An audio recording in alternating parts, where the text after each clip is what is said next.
Good evening, friends. Incidentally, this is the first talk of mine in the new financial year. This is the first talk on any provision relating to income tax ever. I am encroaching upon Ramanik Bhai's territory, or those whoever is the chartered accountant over here. So bear with me. This topic interested me because, not because it's a tax related topic, obviously that is one of the reasons, but MSME sector has always fascinated me from the day one, since I've been in the field since almost now 32 years. So, and I have been reading about this sector, its sterling contribution in the growth of Indian economy, and the challenge is all the measures which are being taken by the government to mitigate their challenges. Some have succeeded, some are in the pipeline. Lot many things are happening, but one thing is very clear: MSME is and will be the backbone of Indian economy. That goes without saying. And things can only, look up from now onwards. Whatever may be the current scenario, whatever may be the challenges, considering the Indian industry and business, the way they operate, this sector has a lot to look forward to in the coming years. So, and the panic and havoc created by 43BH, which I have been witnessing for last 2.5 months, that was one more reason. But the most important reason for me to be here and to share my views on these thoughts on this particular topic is that maybe I am also the victim of this provision.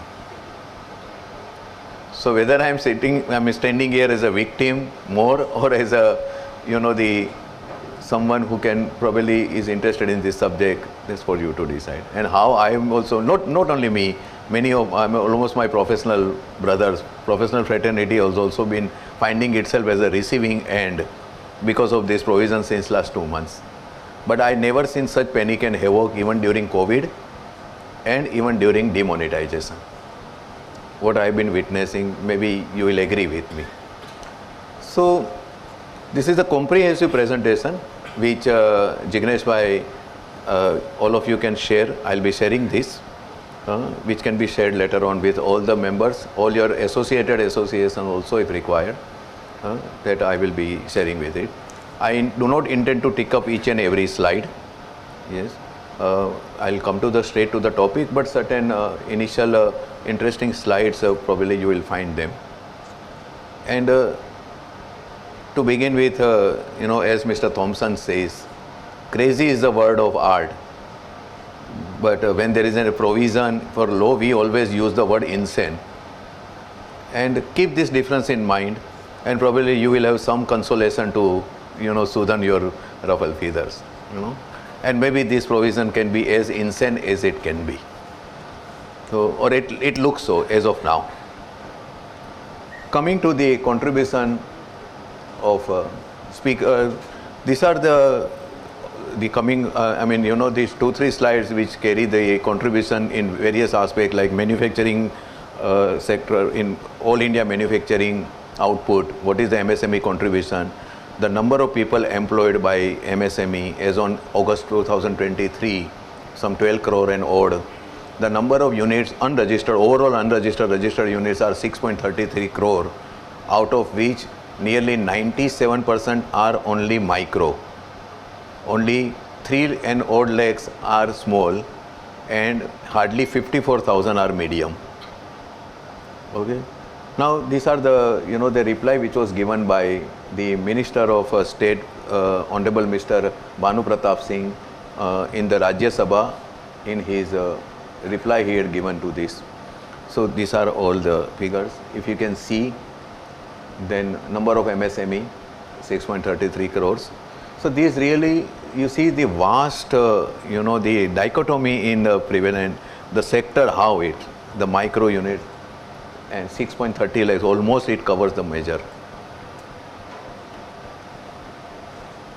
Challenges are, we all know about the challenges of and unfortunately the challenges remain. These challenges one way or another remain, and these are confined work environment, limited access to the capital or the credit, and which probably will be much relevance today in the context of the 43B age. Limited awareness about what is happening around the world.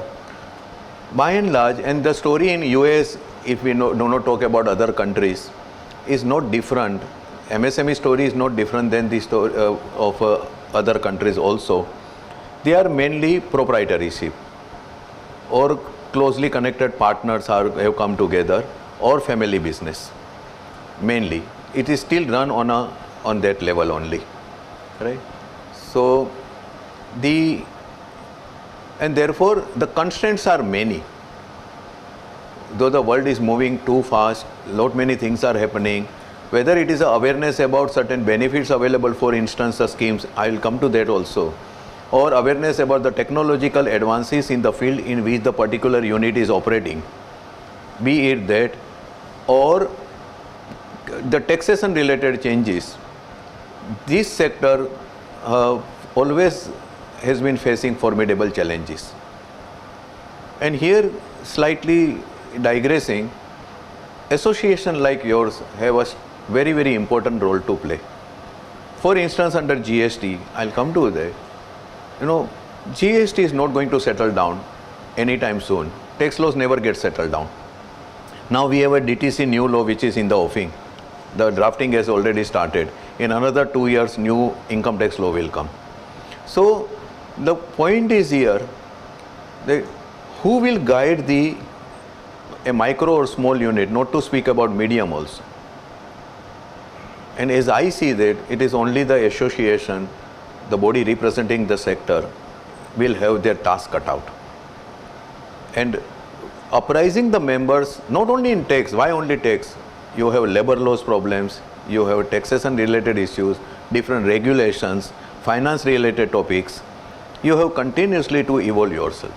This is the only way the individual unit can probably be made aware of what is happening around him. And they are not caught on the wrong footing, say for the taxation laws or any government, which they do not want to do unknowingly. They got why they are facing so many challenges and disputes. So limited awareness, lack of access to markets because of their limited marketing ability to approach the market. They can't spend crores, forget about, they can't even spend lakhs on their marketing. Then limited access to appropriate knowledge of technology, lack of availability of sustainable skill human resources, poor procurement policies because of other constraints, insufficient infrastructure, lengthy and cumbersome documentation. It still remains. We have come a long way, no doubt. Gone are those days when we used to go. I have worked in this 35 years back. I myself have actually filled up the forms like anything, running into labor law related forms or cell tax related forms. We have come a long way now, and things are going to change on the documentation like anything. All compliance will slowly and becoming very, very auto-like, and the dependence upon the other professionals will going to get reduced also in the coming days. But today the documentation still remains a challenge. The mantra for survival or revival could be, they should be focused, they should be flexible, they should be financially fit, they should be frugal, they should be fastidious, they should be far-sighted, and they should be foresighted. Each by itself represents a topic. Maybe some other day we can discuss about on each of these. On the taxation front,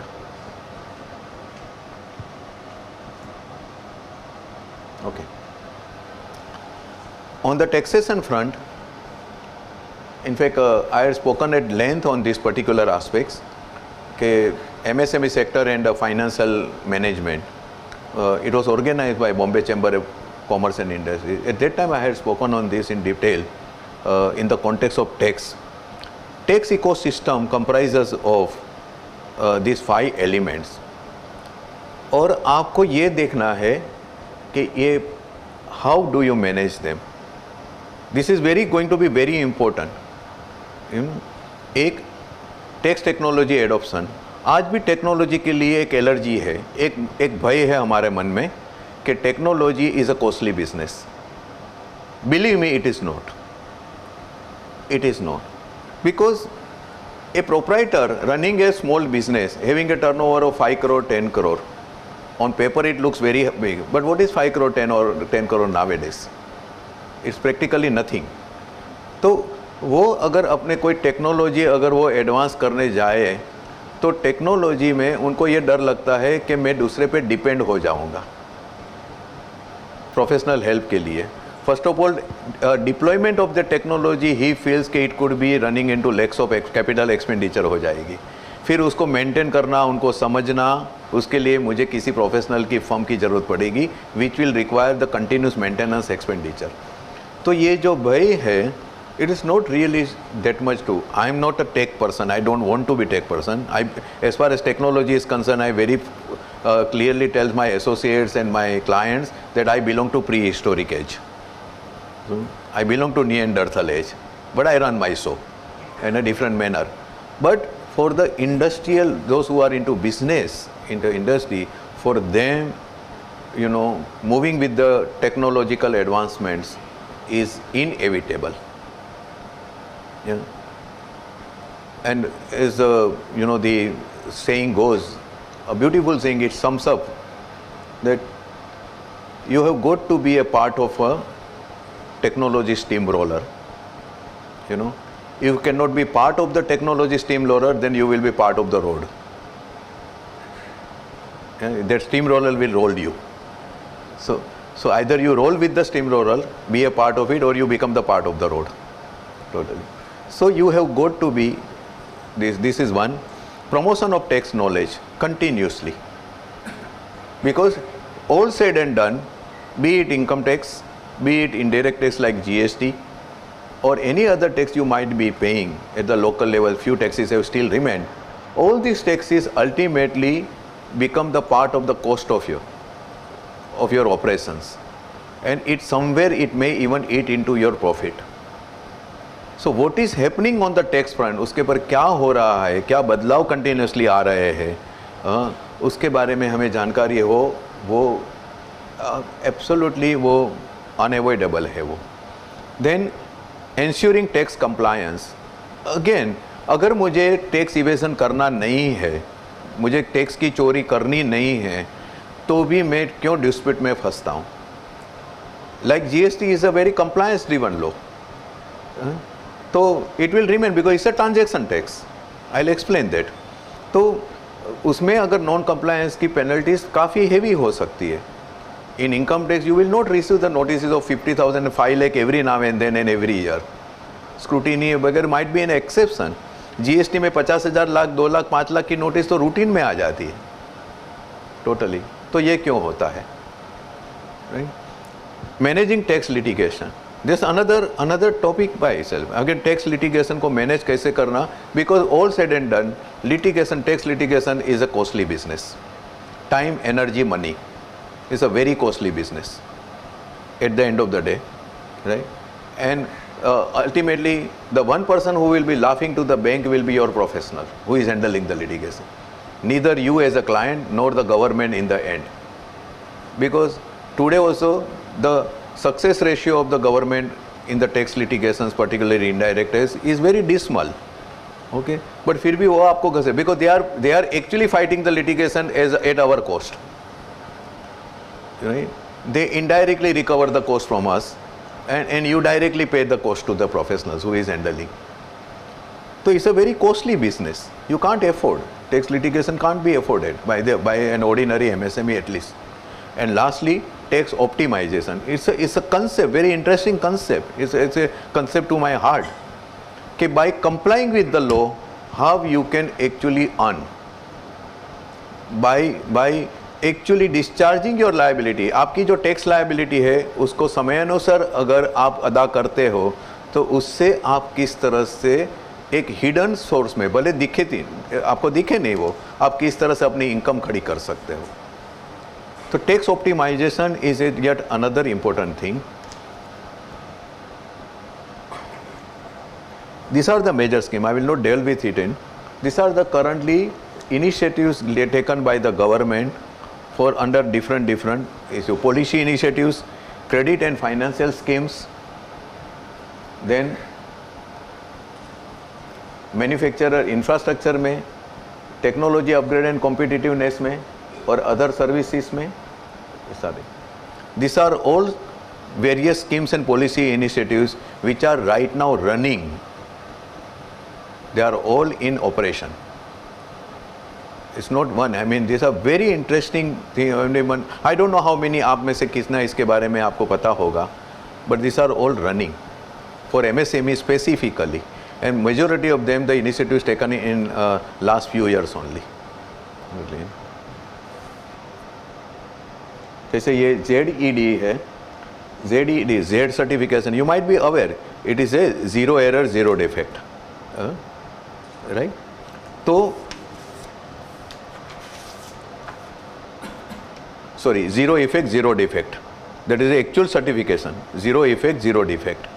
So, very interesting thing because of these, the return, rejection, quality control. So this Z certification becomes very important, and this is purely only for MSME. Coming to this is the relevant statutory provisions जिसके पर हम बात करेंगे.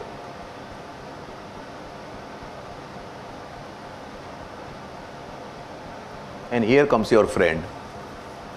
Okay, this is a friendly provision which was introduced by Finance Act 2023, made effective from 1/4/2024 assessment year, so covering financial year 23-24. तो 3 महीने से आपको इसके बारे में काफ़ी इस चीज़ के बारे में सोचते होंगे, तो मैं उसमें ज़्यादा इसमें अभी कुछ ज़्यादा मैं बात नहीं कर रहा हूँ. ये जो प्रोविज़न है basically, but we will go to the main slide. Framework. The MSME Micro Small Medium Enterprises Development Act 2006, वो 2006 में ये लॉ जो प्रोम्युलगेट हुआ, राइट. और बेसिकली ये लॉ में ये जो प्रोविज़न था particularly this provision of section 15 of MSMED act, that section 15 provided कि इसमें एक समय मर्यादा में माइक्रो एंड स्मॉल उनको पेमेंट करना है बायर को. वो समय मर्यादा 2 प्रकार की. एक, अगर रिटर्न एग्रीमेंट है तो रिटर्न एग्रीमेंट कोई भी हो 45 डेज में. अगर आपका 3 महीने का क्रेडिट पीरियड है, म्यूचुअली एग्रीड है, दोनों साइड को कोई भी प्रॉब्लम नहीं है, फिर भी सेक्शन 15 कहता है आपको 45 डेज में देना है पेमेंट, माइक्रो एंड स्मॉल को, मीडियम नहीं. और अगर रिटर्न एग्रीमेंट नहीं है तो 15 दिन में देना है. ये प्रावधान ये आया सेक्शन 15 2006 में. और इसमें उसके पहले हम एक बार सप्लायर की डेफिनेशन समझ लेते हैं, and that is very important. The supplier means a micro और स्मॉल एंटरप्राइज. आप देख लीजिए सप्लायर की डेफिनेशन में मीडियम है ही नहीं. The law covers medium but definition does not include medium, which is very important. So supplier means a micro or small enterprise which has filed a memorandum.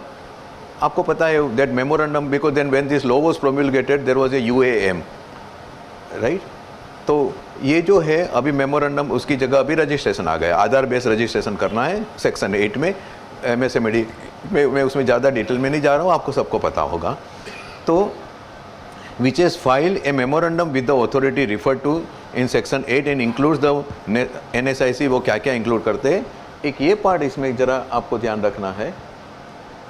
It includes any company, cooperative society, trust or a body by whatever name called, registered or constituted under any law for the time being in force and engaged in selling goods produced by micro or small enterprises and rendering services which are provided by such services.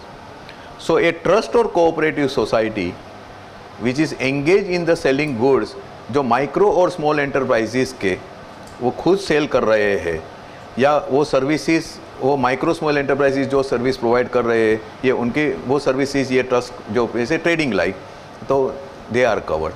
This is very interesting part. I will come to this when we deal with this trust aspect at least. Okay, तो ये supplier की definition है.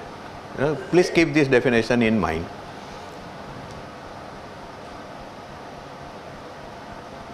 सो MSME Act में initially when COVID struck our country and world overall, तो as a part of the Atmanirbhar package जो policy जो government ने अपनाई है, they made lot of amendments and particularly took lot of initiatives MSME sector के लिए.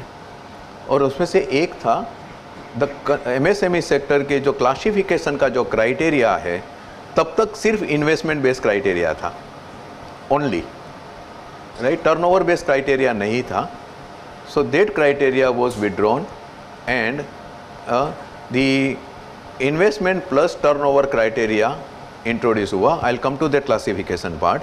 Must be most of you, all of you will be aware of, but I'll just we'll come to that. So that was one initiative. The second was this criteria is a composite classification criteria. इसका मतलब investment in plant and machinery और equipment and turnover, ये दोनों आपको साथ में comply करना है. इट इज़ नॉट और, इट इज़ एंड. तो ये कंपोजिट क्राइटेरिया है, दोनों साथ में करना. एक अगर दोनों में से एक भी क्राइटेरिया अगर फुलफिल नहीं होता है, लाइक माइक्रो के लिए दोनों क्राइटेरिया है, अगर दोनों में से एक क्राइटेरिया फुलफिल नहीं होता है तो आप माइक्रो नहीं कह जाए, तो आप रजिस्ट्रेशन नहीं कर पाएंगे. लाइक वाइज स्मॉल के लिए जो है, मीडियम के लिए जो भी है, तो लघु मध्यम इस तरह से.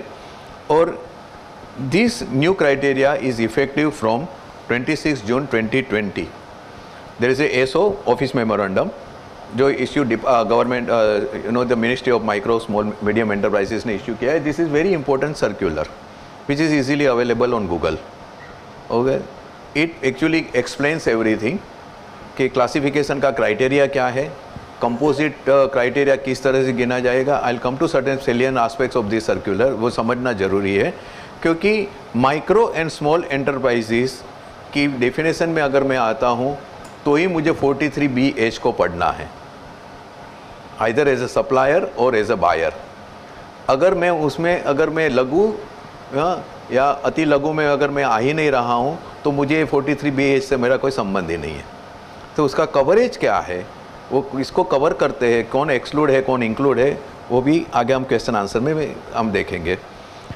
Inclusion of retail and wholesale trade, another important step taken by the government in by this 2021 circular कि रिटेल एंड होलसेल ट्रेडर. तब तक आप देखेंगे माइक्रो और स्मॉल की डेफिनेशन भी, तो they cover only manufacturers and service providers. खाली उत्पादक और जो उनको ही वो कवर कर रहे थे, not the traders.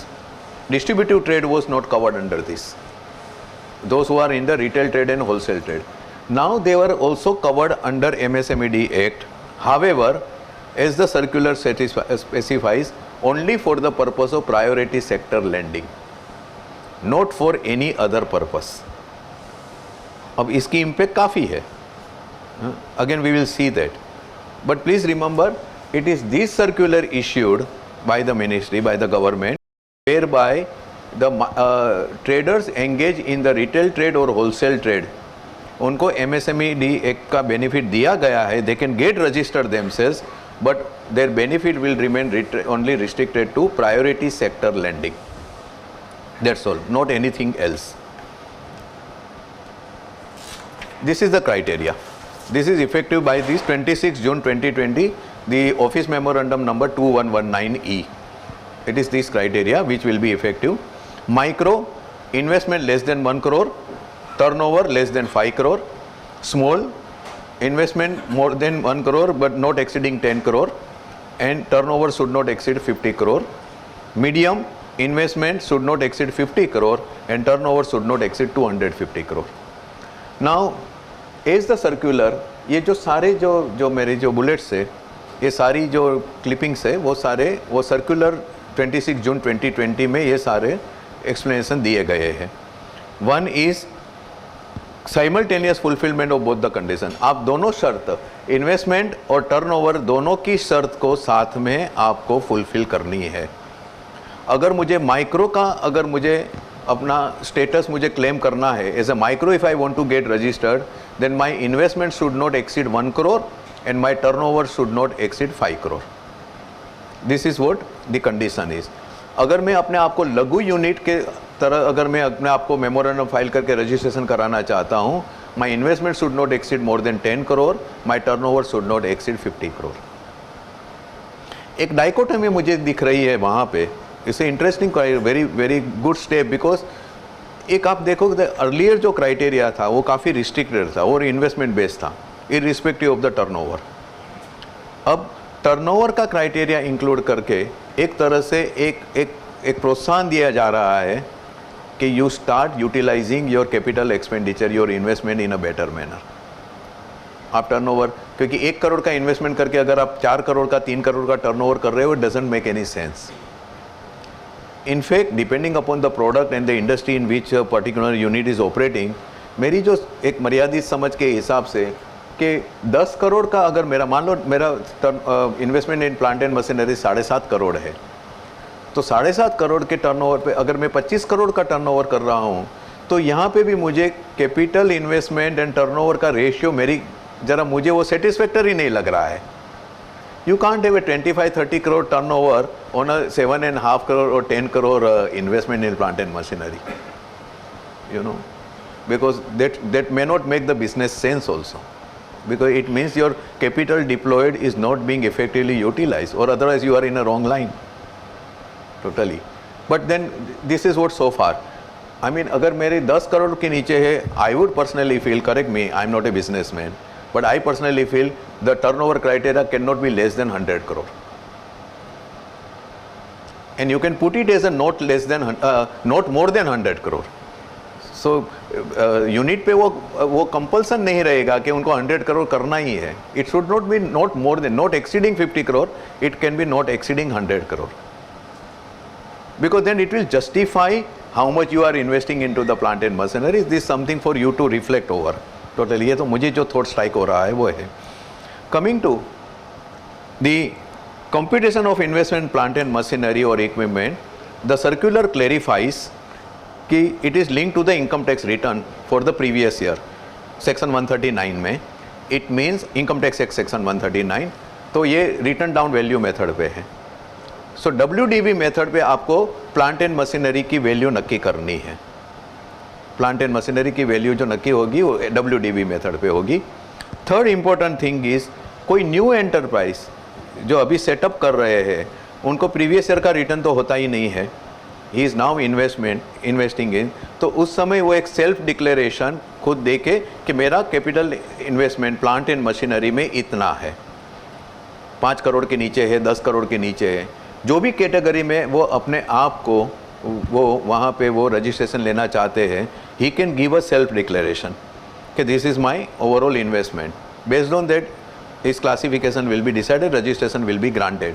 However, that registration will be, that self-declaration will remain effective only till 31st March of the financial year in which the registration was applied for. बाद में नेक्स्ट ईयर, अभी जब वो साल में वो रिटर्न तो file करेंगे, then the next year that previous year return that will become the criteria. But to start with, he can make the claim based on this self-declaration.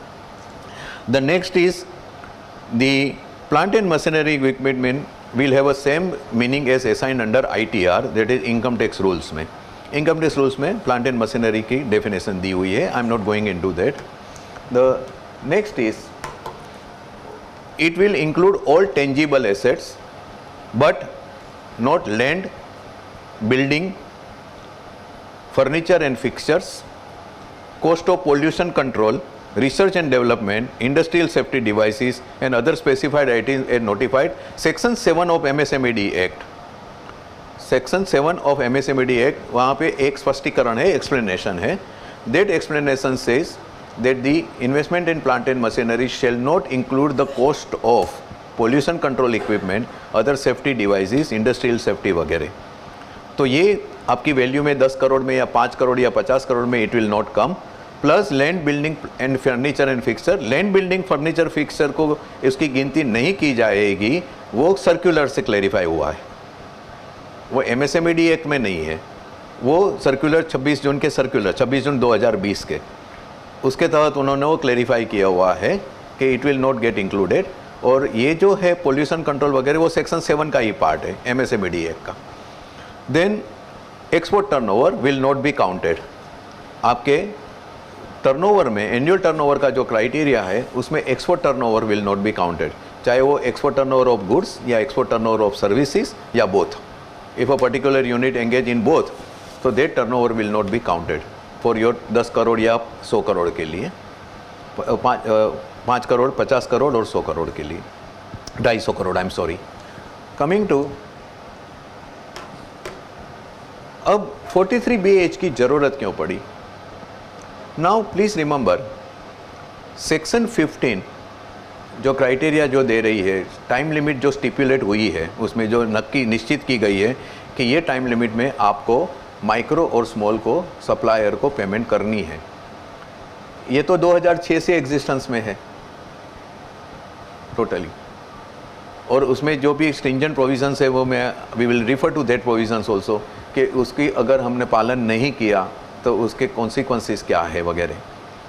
तो section 16 interest, section 22 interest, 23 section interest not deductible, section 27 penalty, वो सब तो है ही। Section 22 में auditor को, ये सब MSMED act के प्रोविजंस है, सब ऑडिटर को सर्टिफाई करना है। तो ये होने के बाद सडनली ये इतना अपरेंटली हार्श स्टेप क्यों लिया सरकार ने? पहले आप देख लीजिए कि before we come to 43BH, let me go back to कि अगर मैं MSMED एक्ट में what are the consequences if I do not fulfill the condition. Section 16, I am required to pay the interest from the due date on which the payment was required to be made, correct? If I don't make the payment within 15 days or 45 days, as the case may be. अब अगर मैं न करूँ तो payment is liable to be made compound interest, not the normal interest, not the simple interest, compound interest with monthly rest to the supplier on that amount from the appointed day, from the date immediately following the date agreed, or at the 3 times of the bank rate. Today RBI notified rate is 6.75%, correct? तो अगर आप 15 दिन में या 45 days में अगर उसको supplier को पेमेंट नहीं करते हो जो माइक्रो या स्मॉल है, तो the interest which will be payable will be 20.25%. This is the provision, 20.25%. Then recovery of amount due. If any goods supplied or service is rendered by the supplier, the buyer shall be liable to amount with interest thereon as provided under. There is a specific provision कि buyer shall be liable, सिर्फ original amount नहीं invoice का, उसके पर ये interest भी उनको payment करना है। Then section 22, requirement to specify unpaid amount with interest in the annual statement of account. ये ऑडिटर की रिस्पॉन्सिबिलिटी है कि उनको क्या क्या किस तरह से इनको ये सब डिक्लेयर करना है। दे हैव टू सर्टिफाई कि how whether there were any unpaid amount, then what is the unpaid amount, what is the interest accrued on it, what is the delay which is been later on paid और not paid at the end of the year, interest unpaid है कि नहीं है, interest पे किया तो कितना किया हुआ है, ये सब उनको सर्टिफाई करना है। Then section 23, this is very specific. Notwithstanding anything contrary to the content in the Income Tax Act, the amount of interest payable shall not be deductible. आप उनको पेमेंट कर भी दो, डिलेड पेमेंट आपने कर भी दिया, 45 डेज की जगह 60 डेज में पेमेंट कर दिया, तो 15 दिन पे आप जो उनको 20.25% से जो आपको इंटरेस्ट उनको जो चुकाना है वो आपको इनकम टैक्स में उसको बाद डिडक्शन नहीं मिलेगा, राइट। और इम्पोर्टेंट थिंग इज आप उनको इंटरेस्ट दे दो और उनसे केस ले भी लो, राइट, मान लो, तो भी इंटरेस्ट पेपर पे बाद नहीं मिलेगा आपको। ऑन पेपर तो वो आपकी कैपिटल में से जा ही रहा है वो। एंड पेनल्टी फॉर कॉन्ट्रावेंशन मैंने पूरा रिप्रोड्यूस नहीं किया है, बट सब सेक्शन 2 सेज कि बायर ही shall be punishable with a fine which shall not be less than rupees 10,000. Very, very badly worded provision. First of all, it can't be fine, it should be penalty. Fine is not a correct word according to me. One, it shall not be less than 10,000. But what it can be beyond 10,000, nobody knows that. 10 lakh, 10 crore, we don't know that. So, ideally it should be not more than 10,000. But अगर आप note less than 10,000 करते हो तो आपको upper limit भी करनी चाहिए, हमेशा करनी चाहिए. That can't be left to the imagination कि it can be anything. Nobody might have probably paid the attention. और जो 2006 से ये जो प्रावधान, ये सारे एमएसएमई एक्ट और ये सारे प्रोविज़न है, उस पर हमने कभी अटेंशन दिया नहीं है. That is the reason 43BH आया है. One of the reasons as I see that, you know, whether we were aware or not aware, whether we cared to remain aware or not aware, or whether we ever got worried about that, whether we implemented it, उनका हमने comply किया नहीं किया, it may differ from one person to another person, but maybe that was one of the reasons कि why 43BH आया. क्योंकि इतने सारे stringent provisions के बाद भी अगर MSME यूनिट भी, particularly micro and small unit के, उनकी जो पीड़ा है कि they are normally working like the slaves of the bigger and larger units, वो तो सेम ही रहा है. That must have kept the government thinking कि वाई, नो. एंड और 43BH is a panacea for that ill. वो उसकी दवाई है कि नहीं है, जहर है, वो हम देखेंगे.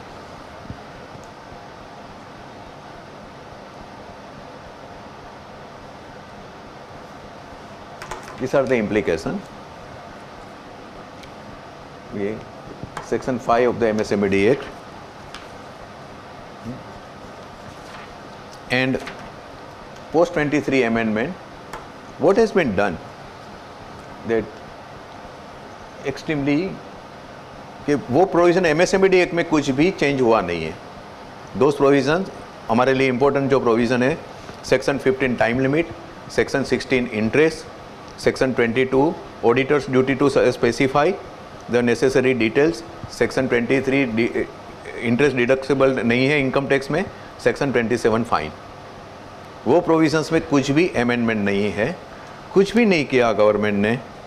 उन्होंने सिर्फ Section 43B capital B of the income tax act, जिसमें डिडक्शंस अवेलेबल है, उसमें क्लोज H को इंसर्ट कर दिया. दैट क्लोज H सेज कि अगर if any SSC, the word use is SSC, SSC as defined under income tax act, any SSC fails to pay the sum payable within the stipulated period as per Section 15 of the MSMED Act, then that deduction will be available. No deduction, that deduction will be allowed in the previous year in which the payment is actually made. In other words, 1/4/2024 से ये आया है. So assessment year, so financial year 23-24 is your previous year. In that previous year अगर आपने payment जो करना है वो अगर नहीं किया है, और अगर आपने वो पेमेंट किया 24-25 में, तो आपको असेसमेंट ईयर 25-26 में ये एक्चुअल पेमेंट का बेनिफिट 24-25 में मिलेगा. You will not B disallowed the benefit all together, but आपको जिस दिन जो साल में आप एक्चुअल पेमेंट करोगे उसी साल में मिलेगा. However interest will never be available as a deduction. That will not be allowed. So government ने कुछ नहीं किया. आपका परचेस जो आप एक्सपेंडिचर में क्लेम करते हो, आप उनको सेट ऑफ कहो, एक्सपेंडिचर बताओ परचेस की जो भी, वो बोले कि I will disregard your purchase to the extent आपने वो पेमेंट सेक्शन 15 की समय मर्यादा में माइक्रो या स्मॉल यूनिट को नहीं किया है. अब परचेस डिसअलाउ हो गई, सेल एज इट इज़ है, ठीक है, सिंपली है. आप जो स्लैब में आते हो वो स्लैब में आराम से 20%, 25%, 30% टैक्स भर दो. It's a one sided affair. so your tax liability shoots up. तो स्वाभाविक है, this is set the cat among the pigeons, obviously. So I mean this is much more severe than anybody can imagine. Totally. अब ये जो we don't know कि whether this is a original जो MSMED act और section 15 की जो time limit की जो आई, that goes by going by all the records and whatever is being actually declaimed, वो आया है MSME सेक्टर की खुद की रजूआत के कारण आया था कि हमें पेमेंट टाइम पर नहीं मिल रहा है and we are facing lot of problems. However ये पर्टिकुलर प्रोविज़न भी MSMED सेक्टर की रजूआत है, आई डाउट, राइट, या फिर गवर्नमेंट की खुद की ये एक विजडम है कि नहीं मैं ही बचा सकता हूँ. आपकी और आपके बायर की पार्टीज आर एग्रिंग कि ठीक है 3 महीना टेक्सटाइल, 3 महीना तो एक्चुअली स्टार्ट होता है. अगर 3 महीने में पेमेंट कर रहा है बायर तो उसमें भी वो डिस्काउंट मांगता है कि मैं तो तुम्हें 3 महीने में कर रहा हूँ, तो it's on time, before time. बाकी 6 months, 9 months, 12 months, I know it because I'm very well connected with textile industry since years. तो I know. तो ए बायर और बी सेलर सप्लायर, ए और बीच के बीच में 3 महीने का क्रेडिट पीरियड नक्की हुआ है. They both have no problems, they are happy with other, but government कहती है कि मैं हैप्पी नहीं हूँ, आप दोनों भले एक दूसरे से हैप्पी है. तो वो सप्लायर को गवर्नमेंट कहती है कि तुम क्यों राजी हो 3 महीने के लिए, मैं राजी नहीं हूँ, तुमको तो 45 दिन के अंदर ही मिलना चाहिए, आप 3 महीने में क्यों एग्री होते हो. तो यहाँ पे वो मियाँ बीबी राजी, क्या करेगा काजी, नहीं मियाँ बीबी राजी लेकिन सब कुछ करेगा काजी. I will decide where your happiness lies, I will decide कि तुम्हारा हित कहाँ पे है. तुमको 3 महीने में प्रॉब्लम नहीं है, मुझे प्रॉब्लम है. That is what probably government's own wisdom, but it is there now. It is there, you can't help it. Yes. अब you see the memorandum explaining the Finance Act 2023. Finance bill जब रजू हुआ जिसमें ये provision उन्होंने insert किया हुआ है, तो ये उनका memorandum, all the clauses which are actually by which indirect tax and direct tax जो अमेंडमेंट आते हैं जिसमें जो सुधार करते हैं, वो हर एक क्लोज को उसका पर्पस क्या है उसका एक एक्सप्लेनेशन आता है, जिसको आप या तो statement of objects and reasons या मेमोरेंडम, ऑब्वियसली हम कभी वो पढ़ते नहीं हैं. तो उसमें उन्होंने इसको socio economic welfare feature promoting timely payments to micro and small, ये सब मैं आपके लिए कर रहा हूँ, गवर्नमेंट कहती है सोशियो इकोनॉमिक वेलफेयर मेजर. और उसमें उन्होंने इतनी बड़ी एक्सप्लेनेशन दी हुई है कि ये पूरी 43B में ये क्लोज एज, ये नई प्रोविज़न क्यों इंट्रोड्यूस हो गई, ये उनका पढ़ लेना, मैं अभी डिटेल में उसमें नहीं जा रहा हूँ. उनका कहना ये है कि because of the certain deduction to be allowed, it is include payments made to by the SSC to ensure that they get the timely payments. और indirectly we are actually twisting the arms of the large buyers के now they will come to the line और वो discipline में payment करेंगे. This is the probably unwritten objective. Scope क्या है, who is covered, supplier. Because आप अगर देखेंगे 43BH में that it says payment is not made to the within the stipulated period under section 15 MSMED act. Section 15 says that payment is to be made to the supplier. It uses the word supplier. Supplier की definition हमने देख ली, it includes only micro and small, and therefore the one is medium enterprises are not covered. First of all, section 43BH कहीं पे भी supplier word use नहीं कर रहा है. वो सिर्फ इतना ही कहता है कि any SSC for whom any sum is payable and which is not paid within the time stipulated under section 15, that should be paid. कहीं पे भी सप्लायर वर्ड यूज़ नहीं है, बट आपको ये सारे प्रावधान दोनों एक्ट के साथ में पढ़ने पड़ेंगे, तो ये आप उसको स्कोप समझ पाओगे. तो who are covered, supplier of goods और सर्विसेज रजिस्टर्ड एट माइक्रो और small and who are engage in the manufacturing activity and service activity. Traders are also registered. मैंने जैसे बताया 21 के बाद they can also get registered. They are not covered. तो why they are not covered? I'll come to that. अभी एक broad एक structure दे रहा हूँ मैं आपको. And buyer, business enterprises, whether registered or not, and whether manufacturers, service providers, or traders are covered. As a buyer, traders are covered. As a supplier, traders are not covered. Right?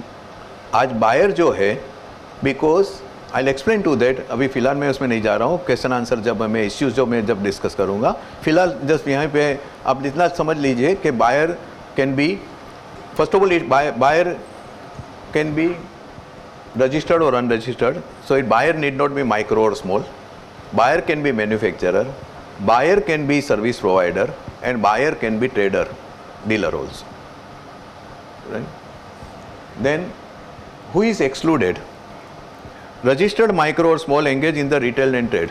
So they are excluded as sellers, suppliers. When I'm saying excluded means excluded as suppliers.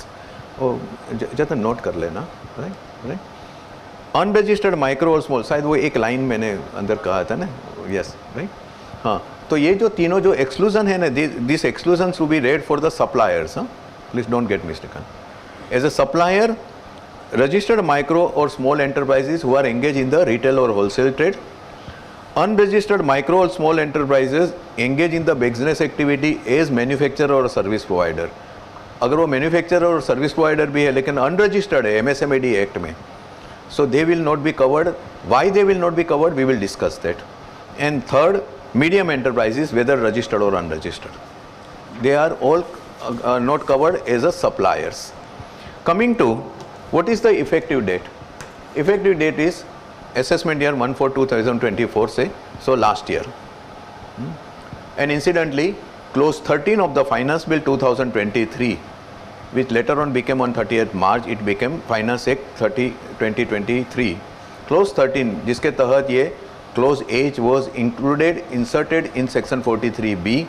It starts with that in section 43B, after clause G, the following clause shall be inserted effective from 1/4/2024. Clearly लिखा हुआ था. एक साल के पहले की बात है, but obviously we never paid any attention to that. And now this is actually coming as a bolt from the blue. Right? So permissibility of the deduction in terms of 43BH.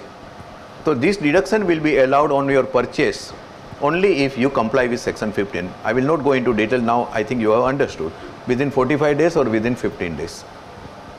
Time limit for making payment prescribed is this. In case of written agreement, whatever may be the dates, it should be 45 days. If it is lesser than 45 days, then obviously.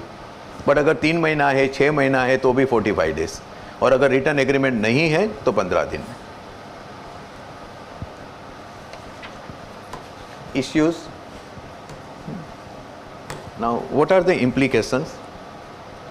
This burden is now cast upon the business enterprises to see that they adhere to कि वो section 15 की compliance करते हैं within the stipulated time. It is now onus on you. If you want to claim, इसको expenditure के रूप में आपको अगर income tax में claim करना है. Deduction allowable only if 15 is fulfilled. 43B starts with the non-obstante clause. Non-obstante clause means notwithstanding anything contained in this act, this deduction will be allowed subject to this condition. So it starts with non-obstante clause. So it will prevail upon other provisions. तो आपको deduction नहीं मिलेगा, इसकी supremacy है. वो supremacy में dilution है वो बाद में देखेंगे, लेकिन सुप्रीमेसी है. कोई भी प्रोविजन नॉर्मली जब इस तरह से शुरू होता है जिसको हम नॉन ऑब्स्टेंटे क्लॉज कहते हैं, notwithstanding anything to the contrary contain in any other provisions of the act, then it becomes overriding provision. Then failure to make the payment results into the disallowing of the deduction. Buyer will be liable for the interest which will not be deductible, and outstanding amount to get added to the taxable income of the SSE. क्योंकि आपको deduction allow नहीं हुआ तो it is as simple as that. Issues. We come to the issues now. The first issue is the registration of the supplier micro or small enterprises is compulsory. आपका supplier MSMED एक में registered हो, then only this provision will come into play, because as I said 43BH does not use the word anywhere, supplier word भी use नहीं कर रहा है कहीं भी. It only says कि if you do not comply with the section 15. अब section 15 speaks about supplier, payment to be made to the supplier. Supplier की definition हमने देख ली. Supplier is defined to mean micro or small enterprises who has filed the memorandum. It means registered.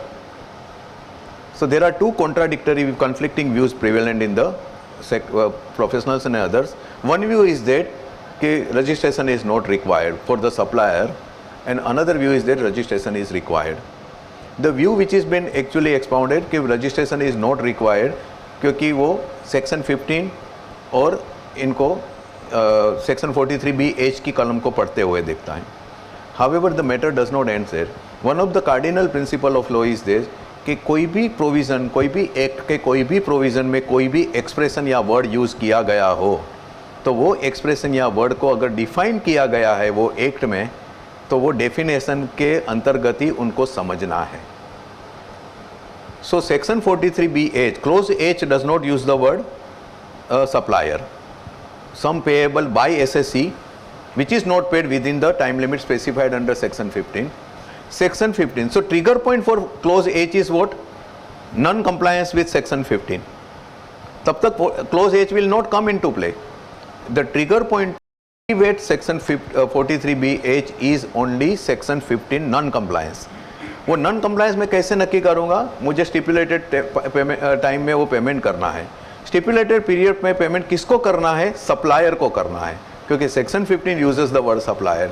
Supplier means what?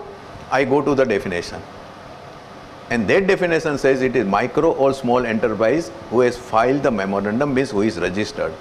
तो इसको हम तीन provision को comprehensively साथ में जब पढ़े, it's a rule of harmonious construction, तब पता चलता है कि रजिस्ट्रेशन इज मैंडेटरी. अगर माइक्रो आपका सप्लायर अगर रजिस्टर्ड नहीं है, देन इवन दो अदरवाइज वो माइक्रो और स्मॉल की डेफिनेशन में ही इज कवर्ड, उसका टर्नओवर एंड इन्वेस्टमेंट के जरिए भी, then also this provision will not come in to play. And that's why 27% people have surrender the registration. अभी वो नीजर्क रिएक्शन है, इट्स वो क्या है उसके बारे में भी बात करेंगे बाद में हम. But I know some how many people have registered. अभी भी वो पेपर में भी बाद में आ गया था. तो whether is again another panic created by 43BH, whether it is being fought with another panic, something to be thought over. So under these circumstances, once a registration becomes mandatory, therefore self declaration के मैं नहीं हूँ या मैं हूँ, that does not make any sense, does not require. Next, whether a trader buying the goods or services from a micro or small enterprises is covered within the scope or not. Trader is a buyer, not as a supplier, whether he is covered or not. That trader may be registered, he may not be registered under MSMED Act, right? First of all, 43BH is a income tax act का वो provision है, and H says only if any SSC fails to pay the sum payable. SSC is defined under Income Tax Act, right? It is defined. So whether you are a trader, whether you are a service provider, or whether you are a manufacturer, you are an SSC under Income Tax Act, and therefore trader as buyers are covered. So एक कोई भी trader, कोई भी medium या small या micro enterprises से, manufacturer या service provider से अगर कुछ भी माल की या सेवा की अगर खरीदी कर रहा है और वो माइक्रो और स्मॉल एंटरप्राइजेस रजिस्टर्ड है, तो ट्रेडर को भी सेक्शन 15 का पालन करना है. एज ए बायर उनको पालन करना है. ये हमें ख्याल में रखना है. This is very important. आप एक सप्लायर्स के से आप कवर्ड नहीं हो, बट आप बायर के तौर पे कवर्ड हो. Next, whether as buyer trader registered as micro and acting as a supplier is covered, the answer is trader can get उद्यम registration, micro small कर सकते हैं after the 21 July circular. और वो सप्लायर भी है वो, बट वो सर्कुलर कहता है कि आपका ट्रेडर जो रजिस्ट्रेशन एमएसएमई एक्ट में आपको मिल रहा है, that is only for the purpose of priority sector lending, not for any other purpose. So other benefits, including the benefit of the timely payment in terms of section 15, वो trader को available नहीं है. अगर वो available नहीं है, सिर्फ priority sector lending तक ही उनका बेनिफिट सीमित रहेगा एमएसएमई एक्ट में. सो देयरफॉर ट्रेडर अगर सप्लायर है, he will not be covered. इसमें खाली एक ही राइडर है, as I read it. MSME act में कहीं पे भी trader, once the person is registered, section 15 does not distinguish between the trader and micro manufacturer वगैरह. तो whether by circular priority sector lending तक ही आपकी रजिस्ट्रेशन को आपको बेनिफिट मिलेगा. अगर ये सर्कुलर के तहत आप इतना उसके बेनिफिट सीमित कर सकते हो, whether this circular is valid, so far I think so far nobody has thought of this, but this may require very close examination. कि by circular can the benefit of MSME act other provisions including timely payment, can it be restricted only to priority sector lending for traders? See, validity can be questionable. Is the circular going beyond the scope of the act, whether the circular is contrary to the provisions of the act? Something to be looked into. But as of now, as a supplier, traders are not covered by age, so they will not get the benefit. Then issue 4, whether the embargo under section 3 would apply if the buyer and supplier both are micro and small enterprises. The answer is yes. One, SSE 43BH में word SSE, who is required to make the payment. तो as a buyer micro और small unit भी SSE है, उनका supplier micro and small है, both are registered. So a micro unit buying from another micro unit or small unit, a small unit buying from another micro or small unit, both are registered. The buyer as a micro or small unit B is hit by section 15, read with section 43BH. दोनों micro and small है तो भी. Whether the restriction would apply in case the outstanding sum relates to the supplies made before obtaining the registration. MSMED एक में registration मान लो कि उन्होंने जो लिया रजिस्ट्रेशन अभी 24-25 में लिया फाइनेंशियल ईयर में, नाउ टुडे 4 मई, ओके. तो whether and outstanding sum last year की है बिफोर रजिस्ट्रेशन की, whether this provision will apply, the answer is no. Though registration is not compulsory, but provisions apply only to the registered units who has filed the memorandum. ये जो decision मैंने जो किए हुए हैं Ramky infrastructure and Kerala state की, तो one is in Kerala state road transport corporation, the benefit of the provisions was denied because the unit was not registered, so he can not claim the benefit of stipulate payment with in time. This was denied. And Ramky infrastructure में Delhi high court ने कहा कि the word use is may, E may file the memorandum. So registration is not compulsory. But अगर मुझे MSME act के जो भी benefit मुझे मिल रहे हैं, वो बेनिफिट अगर मुझे लेना है तो रजिस्ट्रेशन कंपल्सरी है. And one of the benefit is timely payment under section 15. इसलिए और registration does not operate retrospectively, जो केरला स्टेट में कहा, it does not operate retrospectively. जिस दिन से रजिस्ट्रेशन होगा उसी दिन से उनको बेनिफिट मिलेगा. इसका कारण एक ये भी हमें समझना चाहिए, as mess I see it, कि the categorisation in micro, small और मीडियम वो ऑब्जेक्टिव क्राइटेरिया है, सब्जेक्टिव क्राइटेरिया नहीं है. Investment in plant and machinery and turnover, ये ऑब्जेक्टिव क्राइटेरिया है. अब मैं रजिस्ट्रेशन आज अगर मैं ले रहा हूँ, अगर उसको रिट्रोस्पेक्टिवली इफेक्ट दी जाए तो नेवर नो कि भाई what was his turnover and what was his investment, particularly when the criteria, composite criteria came into being only on June 2020. उसके पहले तो सिर्फ इन्वेस्टमेंट का क्राइटेरिया था. तो I can not claim that benefit for the past period. So registration will be effective from prospectively only. तो अगर आपके सप्लायर जो रजिस्टर्ड आज भले हो, लेकिन उनके पहले बिफोर रजिस्ट्रेशन का अगर कोई भी सम अनपेड है या not paid, you are not hit by 43BH, even though it is unpaid. Whether the sum payable for the period prior to 1/4/2023 and remaining unpaid on 31/3/2024 will be disallowable under section 43B. These came from budget. It is made effective from 1/4/2024 assessment year. It means all the supplies, all the transactions which have taken place during 23-24. अब आपके तो पुराने supplier हैं, तो 1/4/23 को भी outstanding payment बोल रहा है. He may be registered at that time also, but outstanding है. It remains outstanding on 31/3/2024, right? So whether 43BH will apply? The answer is no. Answer is no, because the provision is applicable from 1/4/2024 assessment year. तो अगर अप्रैल 23 के पहले की outstanding amount को अगर ये provision लागू की जाए तो इसका मतलब इसको रिट्रोस्पेक्टिव इफेक्ट दी जा रही है, which is not permissible in law. Any provisions of the finance act cannot be given retrospective effect unless it is specifically declared by the legislature that this provision under these circumstances will be effective retrospectively. So this is effective. ध्यान से सुन लीजिए, this is important. 1/4/24 से ये provision effective है assessment year से. इसका मतलब financial year 23-24.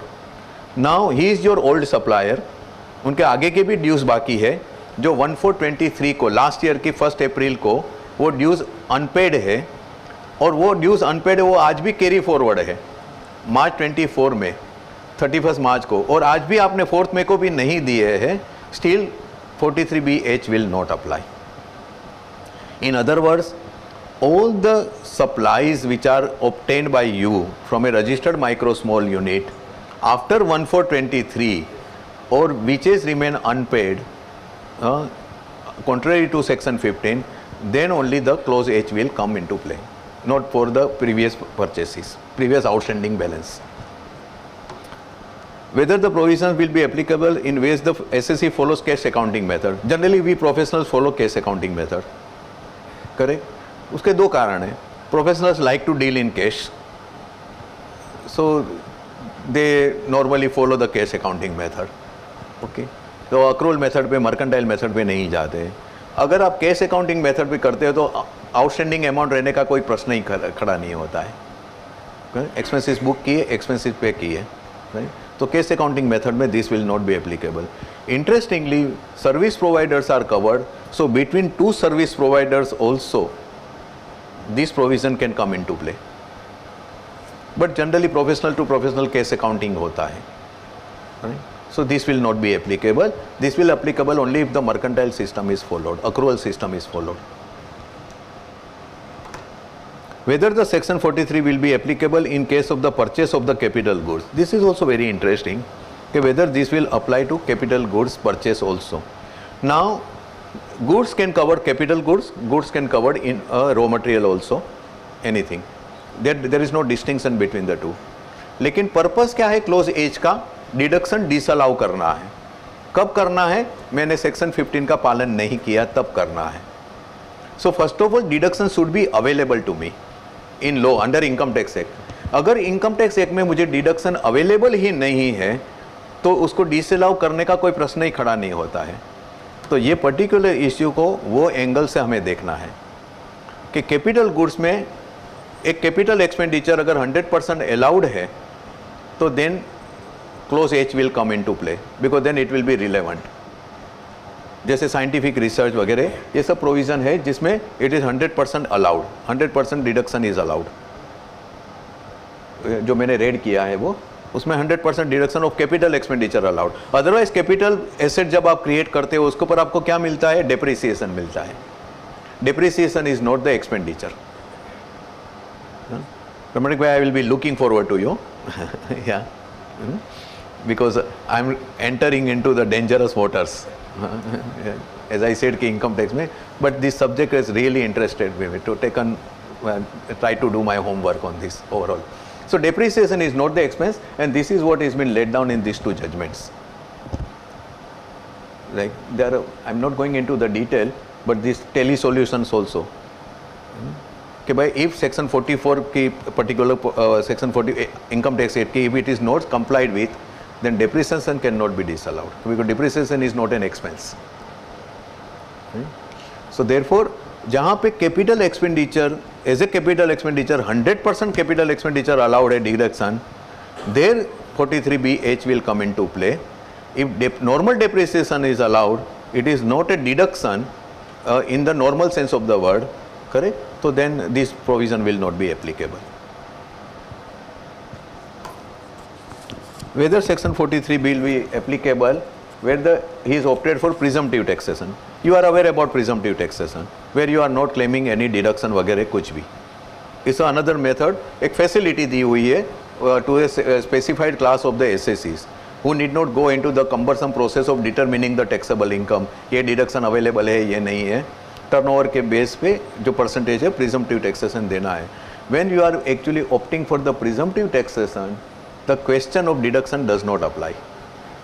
अब यहाँ पे ये जो presumptive taxation के जो provision है 45 AD, ADA, 44A, 44 BBB and 15A, he also uses the word notwithstanding anything contained in section 128 to 43C. Sorry, there is a typo error. 28 to 43C. तो यहाँ पे जो यहाँ पे non obstante clause है. 43B also starts with the non obstante clause. Notwithstanding anything contained in this act, in any other provisions of the act. दोनों overriding है.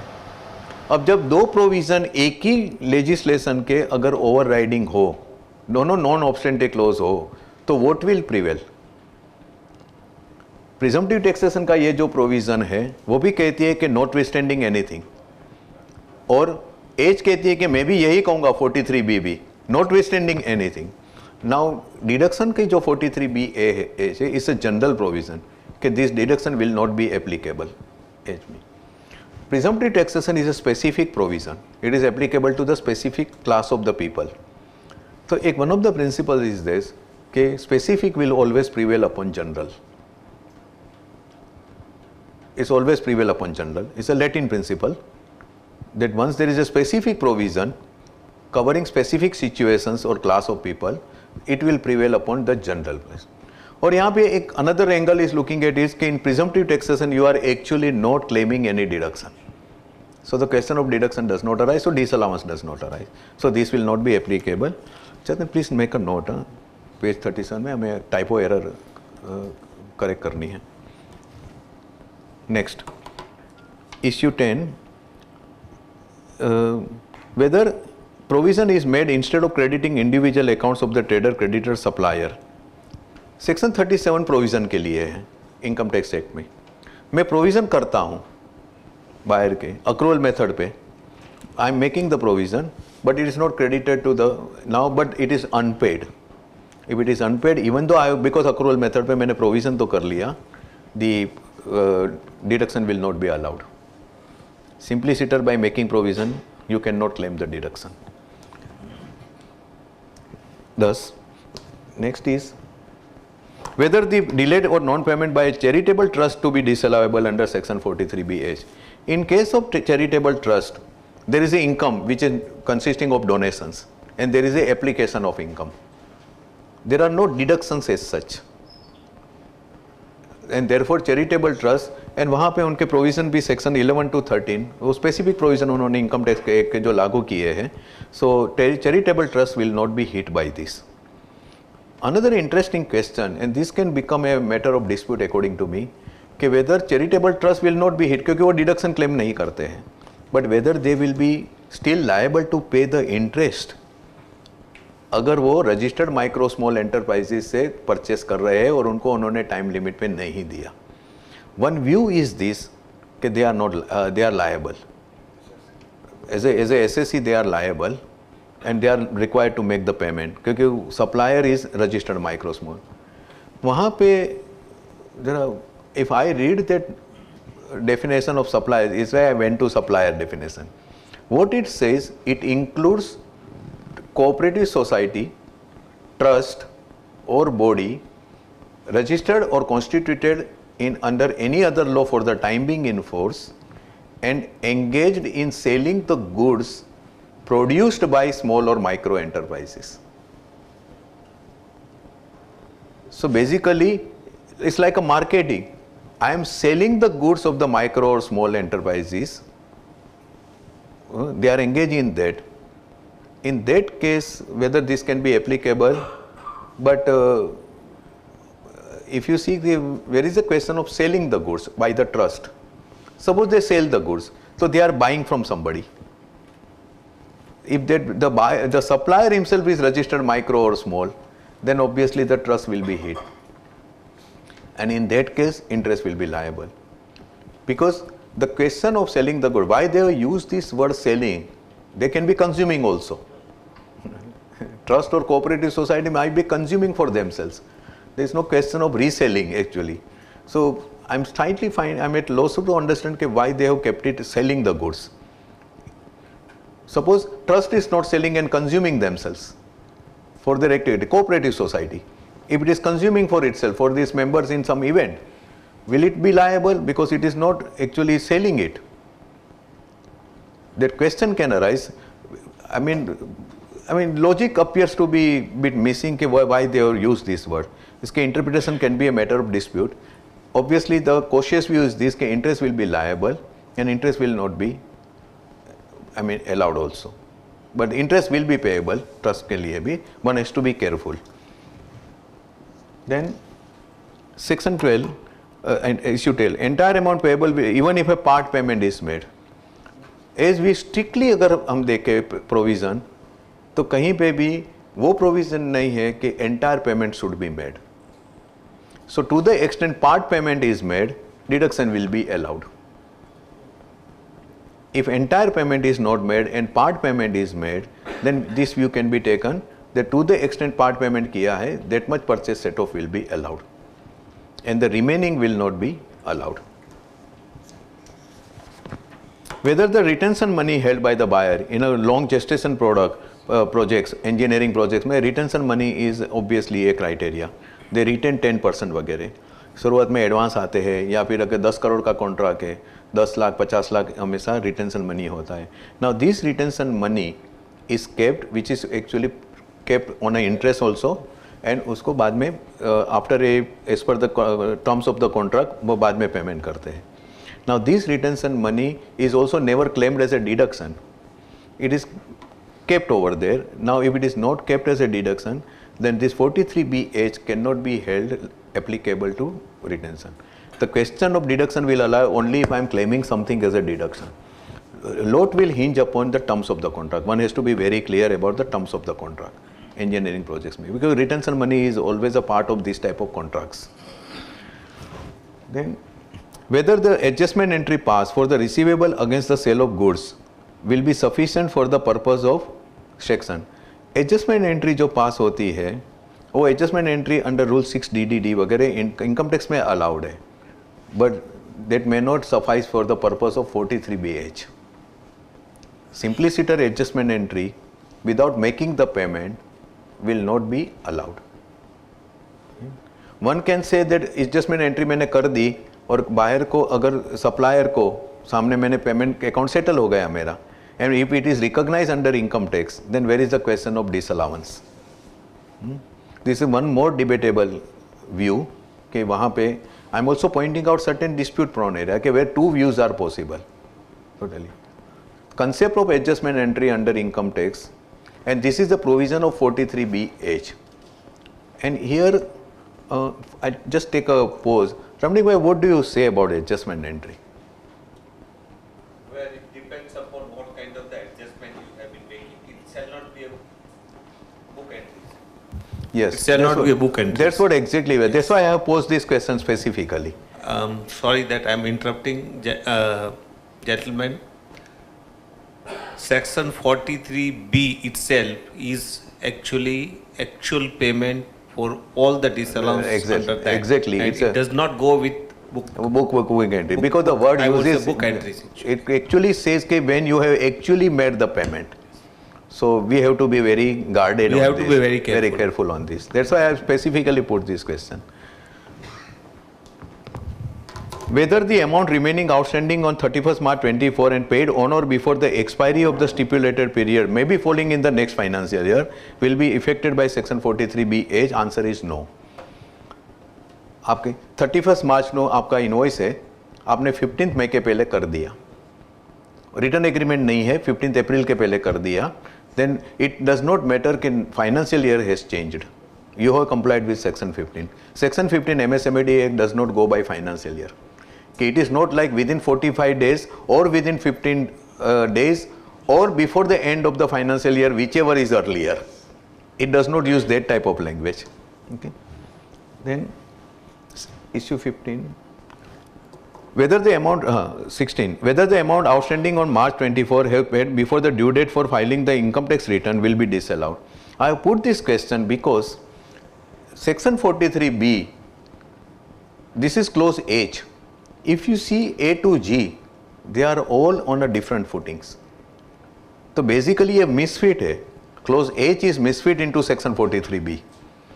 Because A to G which applies, and this applies to basically private business entities. H is applicable to, but if you आगे के आप अगर clause देखोगे, तो A to G are entirely applicable to entirely different type of entities. जो deduction, वे भी deduction not allowed और deduction allowed to subject to some condition है. Now whatever may be the misplaced, थोड़ा नाथ बार जवाल आ गया, पर हैविंग सेड दैट वहाँ पे प्रोवाइजो है 43B(h) में फॉर अदर क्लोसेस कि if the payment is made before filing of the due date of the filing of the return under section 139 of the income tax act and if the proof is furnished for the actual payment, then the disallowance of deduction will not be there.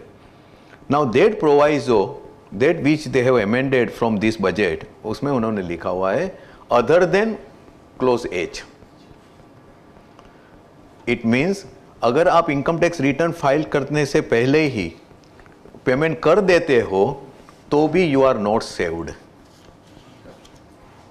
Because that proviso जिसमें due date of filing the return के पहले ही आप payment कर दो तो problem नहीं है. वो जो प्रोविजन का जो बेनिफिट दिया है 43B(h) में प्रोवाइजो यानी एक्सेप्शन है, that exception is restricted only to A to G and not to H. Specifically H is kept out and reason is very simple. मैं 45 डेज और 15 डेज की अगर मैं कंडीशन दे रहा हूं और आपको इनकम टैक्स रिटर्न फाइल तक आपको टाइम दे रहा हूं तो it doesn't make sense. It practically nullifies the objective. So due date of filing के रिटर्न पे आप पेमेंट कर सको तो भी. There's a mistake in that year 24. Is the 24-25. The expenses will be allowed only on the Expenses will be allowed only in the actual. हाँ वो 14 भले हाँ वो मैंने वो हैंड रिटन में जतन किया था, शायद वो मिस हो गया है, कर देना जरा वो 40. एक्चुअली ये प्रैक्टिकली रात को ही काम करता था, 3 नाइट में ही किया है सब ये, तो थोड़ा totally. Whether GST to be considered for the purpose of section 43B(h). GST में 2 things I will cover over here. One is second proviso to section 16(2) which prescribes the time limit of 6 months for making the payment if you have taken the ITC. अगर आप 6 महीने के अंदर payment अगर नहीं करते हो तो आपको ITC रिवर्स करनी है इंटरेस्ट के साथ में, और जब आप पेमेंट करते हो तब आपको ITC लेनी है. वहाँ पे 6 महीने की टाइम लिमिट है, यहाँ पे 45 डेज की टाइम लिमिट है. This a complete dichotomy between the two. Effectively अगर आपने ITC ली है तो आप 6 महीने की टाइम लिमिट भूल ही जाइए अगर आपका सप्लायर रजिस्टर्ड माइक्रो स्मॉल है, because then it becomes a cost benefit analysis. आप GST का बेनिफिट लेने के लिए 6 महीने तक खींचोगे कि आप ये कंप्लीट परचेस ही आपकी डिसअलाउ है और 20% का इंटरेस्ट भरोगे. Answer is simple. I mean there is no matching between the two totally. So according to me now, practically at least in these type of cases who are covered by these provisions, 6 months time limit given for GST purpose to make the payment to the supplier will become illusory. It will remain on paper. Now. तो अच्छा, secondly GST जब आप ITC लेते हो तो as per the accounting principles, institute guidelines also, any benefit of set of pro forma credit, ITC, SENVAT, MODVAT, refund, they are to be discounted. They cannot become part of the cost of your purchase.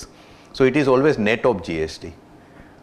So once it is net of GST, वहाँ पे तो ये जो question मैंने जो race किया है कि whether GST to be considered और नॉट, अगर आप नेट ऑफ GST परचेस अपना क्लेम कर रहे हो तो 43BH विल नॉट अप्लाई। अगर आप ITC क्लेम नहीं कर रहे हो, सेक्शन 17(5) ब्लॉक क्रेडिट जिसमें ITC अवेलेबल नहीं है, section 17(2) and 3 एग्जम supply and taxable supply, आपको प्रोपोर्शनेट ITC रिवर्स करनी है। अब जो प्रोपोर्शनेट ITC आप रिवर्स कर रहे हो आप कॉस्ट में ऐड करोगे, then you are claiming the deduction, then you are hit. आप 17(5) में जो भी गुड्स या services which are outside the purview of the ITC benefit, उसके पर आप ITC क्लेम ही नहीं कर रहे हो तो obviously you will claim the entire gross amount as a purchase, as a expenditure, तो वहां पे ये प्रोविजन लागू होगा। सो ये aspect should be kept in mind. If it is net of GST you are not hit by this, but if GST is claimed as a cost of purchase for any reason, either ITC not taken or reverse or disallowed, then this will be applicable. Whether the disallowance is to be considered while computing book profit for MAT purpose, minimum alternate tax की जो provision है, that provision will not be hit by 43BH because it's a book profit, artificial, it's a computation of book profit for specific purpose. वहाँ पे deduction का कोई सवाल नहीं आता है, so that will not be hit by this. Whether the mention of credit period in the invoice without there being any written agreement is sufficient. मैं credit period मैंने इनवॉइस में बताया, मेरा रिटर्न एग्रीमेंट नहीं है, but I have mention on the कि the payment against this invoice will be made within 45 days और 30 days या 90 डेज वगैरह जो भी है। So whether that will constitute the agreement, answer is yes. और ये सर्कुलर है, it was a 2008 circular where it is encouraged by the ministry to mention this specifically on your invoice, your status under MSMED Act, Udyam registration, as well as credit period also. So they have mentioned it, unless you have a specific written agreement. So Just repeat. नहीं, अगर आपका return agreement नहीं है कि कितने दिन में payment करना है, बट आपने इनवॉइस में लिखा है, so that will be treated as a agreement. But even if I've written on the invoice, right, invoice पे क्या कोई भी लेटर हेड पे भी नहीं, but 45 days नहीं applicable होगा। नहीं होगा ना, इसलिए एप्लीकेबल होगा because then it constitute agreement, therefore 15 days लागू नहीं होगा, 45 डेज लागू होगा। रिटर्न एग्रीमेंट नहीं है तो 15 डेज है, रिटर्न एग्रीमेंट है तो 45 डेज है, what ever may be the actual credit period. और 2008 का जो सर्कुलर है वो सर्कुलर आप उसमें उन्होंने खास एनकरेज किया हुआ है कि you should declare it, your status as well as credit period वगैरह। Whether the 20, what will be the effect of the apparent conflict between section 15 and second proviso? वो मैंने GST का जो कर दिया मैंने। What will be the date of actual payment if the payment is made by handing over a check to the supplier? Standard practice.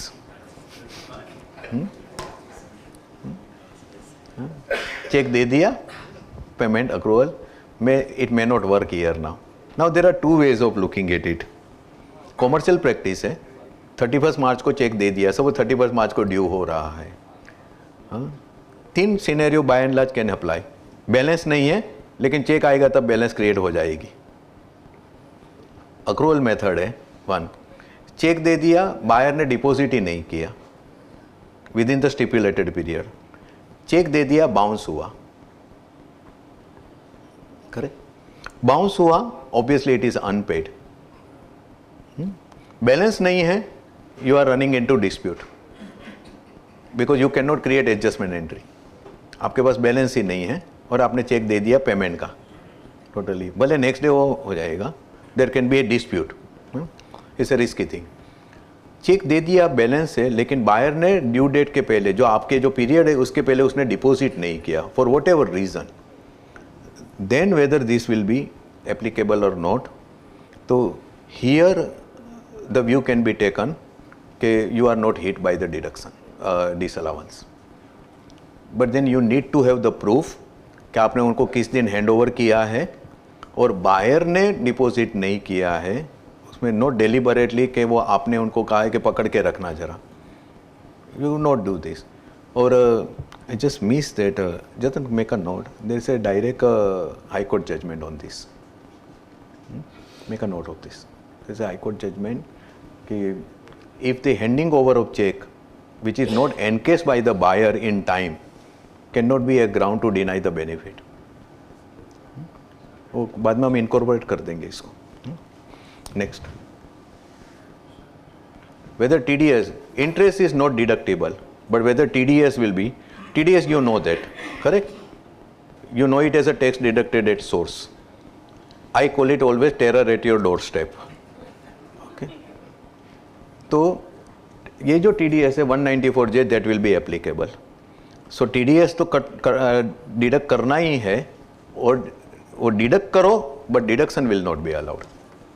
Interest का deduction नहीं मिलेगा बट टीडीएस में डिडक्ट करना ही है आपको 194J में, right? Because this interest is not a cost of purchase, that part is not cost of purchase. So therefore 194J will come into play. Sorry, whether the check paid to the supplier remaining unpaid, yeah, this is a decision. Hindustan Wire Products remaining unpaid for any reason. There the Punjab and Haryana High Court has taken the view. These are the some, there could be many others, but I have not gone into registration. मैंने memorandum पहले मैं register था, मुझे 22 में मुझे I had to go for the registration. I have to switch over to registration. Registration की विधि में कुछ भी problem. So technical में procedure में नहीं गया. I have tried to touch upon the major issues. Now coming to the last part of this. My title says whether it is a lifeline or death knell. Apparent जो इनकी impact है तो लग रहा है जैसे मृत्युगंड है MSME के लिए, जिस तरह से people are rushing to surrender the registration. इसकी micro level impact ये provision की, right, is a far reaching impact. This provision can have unbelievably deeper and wider impact in the financial ecosystem of MSME sector and Indian economy over a period of time. You might be feeling right now among ourselves, but considering the overall status of MSME in this country, the number of units, their contribution, export वगैरह जो भी है, considering that this particular provision, when it goes into the full swing, this can change the entire, transform the entire, the impact can be in a different manner, both are not comparable, maybe more than demonetization. This particular provision can have. The one reason is, we all know that the large enterprises, they are always MSME, particularly micro, small have been, they are acting as an extended arm, vendors, suppliers. They are not competing with them. They are not competitors, they can't compete. They are suppliers. OEM कहो या जो भी कहो. Now in that case they are always vulnerable to the large enterprises, dictates. 3 महीना 6 महीना you can't even ask for the payment. अगर payment बात करो तो practically you are losing the customer. They always have a the stop gap में 4-5 supplier एक ही product के होते ही है. अगर एक थोड़ा अगर आवाज़ ऊँची करते हैं तो ठीक है, ए नहीं तो बी नहीं तो सी, चगला नहीं तो बगलो नहीं तो बगलो, जे पण होते. तो that is one part. And secondly, you always run the risk of that hanging sword is always there. Okay, I will lose the customer. So these are particularly reasons where the government might have stepped in. It's now time to make this provision workable. अब तक जैसे वो paper पे ही था, लोग क्या करते थे, ऑडिटर क्या सर्टिफाई करते थे, कंपनी के मैनेजमेंट के बेस पे. मैनेजमेंट क्या कहती थी कि भाई हमें पता नहीं है वो रजिस्टर्ड है कि नहीं. अच्छा, आपने क्या किया, मैंने उनको ईमेल लेटर लिखा था, are you registered, he has not answered. Phone करके बोल दिया था मैंने लेटर लिखा है, जवाब मत देना. So I don't know whether you are registered और not. So you are not registered, so ठीक है, I don't know how do I कर. This can't be the full pro. अभी भी वही हो रहा है कि सब लेटर लिख के बता रहे हैं, फ़ोन पहले कर, मैं मेल भेज रहा हूँ, मुझे जवाब मत देना कि मैं रजिस्टर्ड हूँ. This may not be working. So ये सब जो प्रैक्टिस है, और this not with the view to evade और एनीथिंग. एमएसएमई खुद डरी हुई है कि अगर ये प्रोविज़न के कारण अगर मेरे बायर को, हु आर मेनली लार्ज और मीडियम एंटरप्राइजेज, अगर पेमेंट करने के लिए मुझे मजबूर हो जाएंगे तो मेरा तो बिजनेस ही चला जाएगा. तो वो खुद ही सेक्शन 15 को इम्प्लीमेंट करने में राजी नहीं है. और how many units have asked for the interest आज तक? कभी आपके बायर के पास से किसी ने हिम्मत दिखाई है आज तक? वो पेपर पे है. पेपर पे ऑडिटर आउटस्टैंडिंग सर्टिफाई करे तो इंटरेस्ट आएगा ना. आउटस्टैंडिंग है ही नहीं, मैं तो सब कुछ टाइम में करता हूं. There is no outstanding which violate section 15. तो ये सिनेरियो था. A curb on the large enterprise, this another, I mean, this is my understanding. MSME are entitled for the borrowings at the concessional rate from the banks and financial institutions. Right? Now, there is a vast difference, 1%, 2%, जो भी difference है वो. When the large units or their buyers, when they do not make the payment within the stipulated period, or they make the payment after 9 months, 10 months, 12 months, basically they are using your money as a working capital which has been advanced to you as a lower cost of fund by the banks. So the benefit is pocketed by the large units, by the buyers. And when you look at the overall level, okay, what is the borrowings by the MSME sector? I have not gone into those figures. वो अगर आप देखो और उसकी cost of fund क्या है, and what cost of fund might have been paid by the large units, otherwise they might be approaching, then you can imagine how this entire circle. In fact, fund managers might be advising their large units कि आप working capital क्यों लेते हो? Right? You put the gun on your shoulder of your MSME.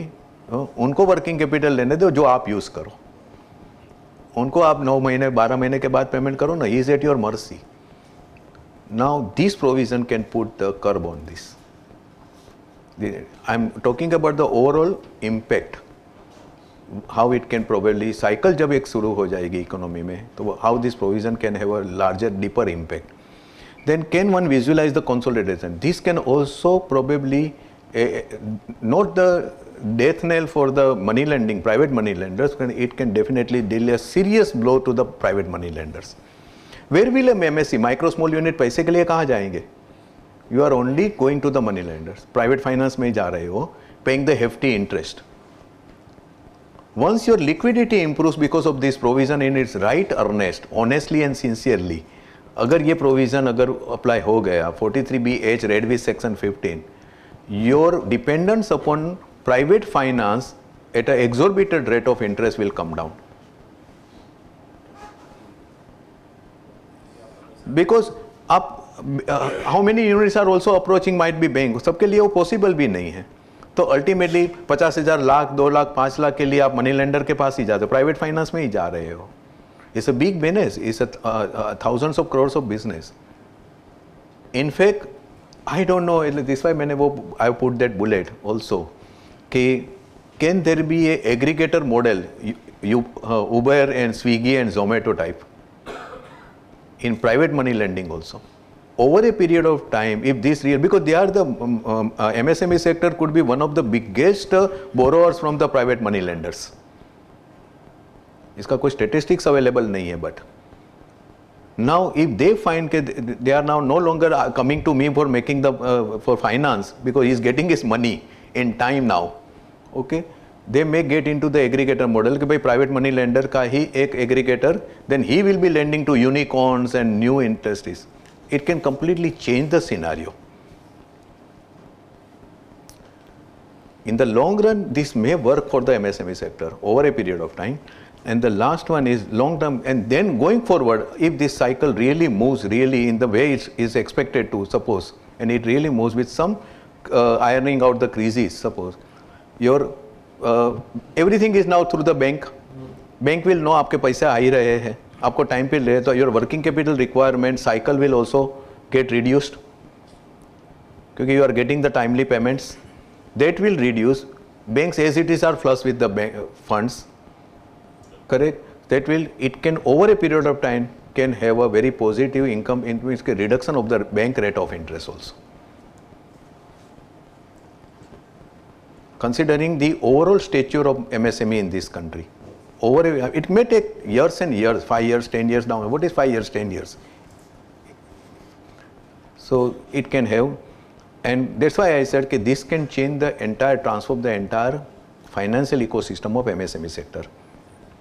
And the macro level impact में overall this what actually I was saying, transformation. Micro level में sorry, हम जो बात कर रहे थे, right now surrender impact जो immediate impact आई है, but is the surrender of registration possible or advisable? Particularly when you are getting lot many other benefits. All the schemes, all the initiatives which I have led, including the concessional rate finance from the banks, these are available only if you are registered as micro or small, otherwise not. Right now the mindset is like this, अगर business है तो मैं उनके पास fund लेने के लिए जाऊंगा ना कंसेशनल रेट में बैंक के पास. अगर मेरे कस्टमर ने बोल दिया आइदर सरेंडर द रजिस्ट्रेशन और डोंट कम टू मी, तो फिर मुझे फंड को मुझे 2% पे भी मिले, how does it make difference to me? This is the mindset right now कि बिजनेस में सर्वाइव करूं या फिर मैं मुझे कंसेशनल रेट में मिल रहा है उसकी चिंता करूं मैं. But it may not be, it might be a panicky reaction over a period of time, and I am sure government must be privy to this, sensitive to this. I wouldn't be surprised if the registration may become compulsory, one way or another. Yes, it may become a compulsory thing. And another thing is that considering the improved positive impact भी है, short term में negative impact भी है, but the idea is basically to be prepared with the changing. Winds are changing in financial sector, winds are changing in technological sector. These two changing winds, जो trend है, those who are unable to read them, adapt to them, correct, they will have a survival problem of a different kind altogether. Entire financial sector with all its different features and areas are undergoing massive change in this country, unbelievably massive change from any single. If you can read the science, you may survive, or it could be difficult. Gone are the days के वो traditional way से mindset से हम अपना काम करें. You will have to come out of this, that mindset. One will have to come out of this. It's a time to, depending upon the one, there are many factors. There can't be common yardstick. One size fits all rule may not apply here. There's a different matter. But things are changing. Things are unbelievably changing. Some are visible, some may not be visible in this country. And the lastly, legal part. Already All India Vyapar Mandal they have already challenged this provision under Supreme Court में pending है ये. And the challenges are on a different way. I'm not going into the detail. My only, probably I so far not received the copy of the writ petition. I received this complete gist of the things. But I am some couple of things I don't find very strong ground. What I would like to understand is whether they have challenged section 15 itself or not. अगर section 15 को आपने challenge नहीं किया है तो 43B(H) को challenge करने से फायदा क्या है? They say that the placement of clause H under section 23, 43B is not correct. क्योंकि 43B, that's a colorable legislation. It's another principle of law. But then, okay, it's a misplace. It should have been put up as a separate section, suppose. That would not make it, probably according to me, an invalid piece of legislation. But if I'm not challenging section 15, then where is the question of challenging 43B(H)? And 43B, section 15 को 2006 से वो provision था. That's why my last line, complacency or overconfidence or negligence or ignorance. 2006 से ये provision आया है. We have never bothered about it. We have never bothered to implement it because of our own constraint. Because मेरा survival problem है इसके लिए मैं I cannot up in arms against my supply by buyer वगैरह सब. ये provision 23 budget में already आया था. It was coming in force from 1/4/2024. Nobody thought of making the registration. It's not that suddenly it become implemented. Board ने कोई notify नहीं किया है. सेक्शन 1 सब सेक्शन 1 में ऑलवेज फाइनेंस एक्ट पे सेक्शन 1 में certain provisions are given effect from the specific date, others are becoming effective from the date to be notified. CBDT ने government ने वो डेट नोटिफाई नहीं की है. It was already notified in the finance bill. Nobody noticed that. होगा देखा जाएगा जो GST में हुआ, और हम देख रहे हैं क्या हो रहा है. This is the classic of Indian industry and trade, which I have been observing since 30 years. We are classic example of a complacent trade and industry in the world. आप कितना भी करो, GST में मैं कहूँगा उस समय, लाइक शैलेश भाई क्यों डरा रहे हो, आएगा ना, सबका होगा ना, देखा जाएगा. And now you go on witnessing everything. So whether it is complacency or overconfidence or negligence or whatever it may be, but today we are there. The last is, will it be curtained for this provision? Whether this provision will be there forever, whether it will be withdrawn. I've been saying even before that, 2 months पहले तो बहुत हवा चली थी कि finance minister ने, तो I had to tell my lot of association with I am connected कि this is not going to, it is not withdrawn. And तब तक मॉडल कोड ऑफ कंडक्ट आ गया, they can't even announce that we will be postponing it. And it was never postponed. This can't be done without parliament. Parliament session में नहीं थी, model code of conduct तो बाद में आया. उसके पहले, you know, right now the provision is WhatsApp industry. Nothing is sacred and nothing is secret in this country now anymore.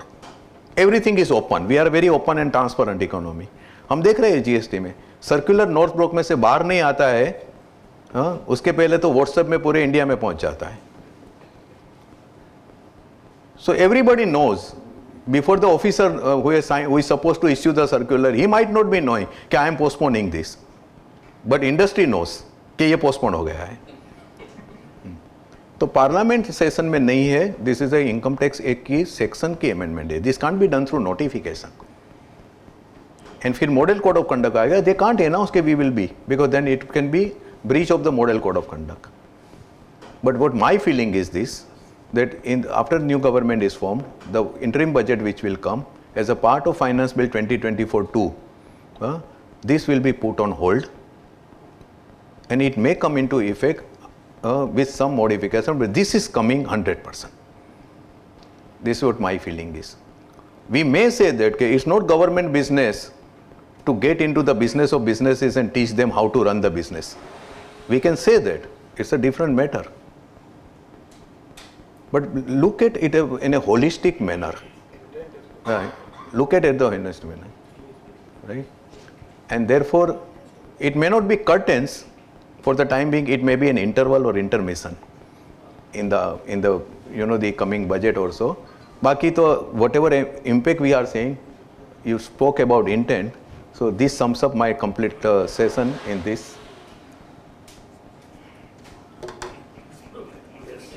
Okay. Yes, sir. Thank you very much.